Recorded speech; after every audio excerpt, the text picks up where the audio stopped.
Monsieur le Premier ministre, Gaza était jusqu'à présent un ghetto où les Palestiniens sont assassinés par les armes, la faim et l'absence de soins. Gaza est en train de devenir un camp de concentration où le niveau de barbarie déployé par l'armée israélienne est tel qu'on doit énoncer des à peu près pour décrire le bilan du génocide en cours. À peu près 80 000 morts, mais sans doute beaucoup plus. À peu près 20 000 enfants tués.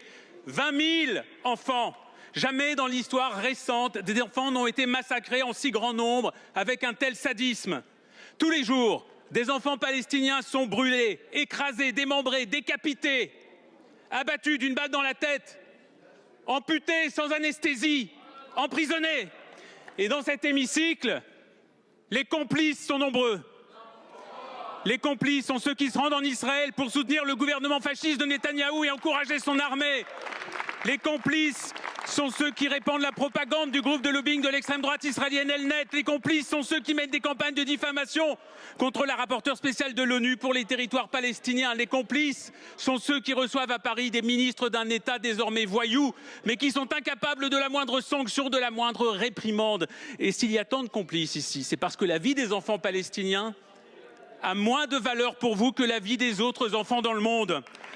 Pour vous, ce ne sont que des à peu près. Mais pour nous, ce sont nos enfants. Et comme nos enfants, ils ont un nom, ils ont un visage, et ils ont une vie à vivre.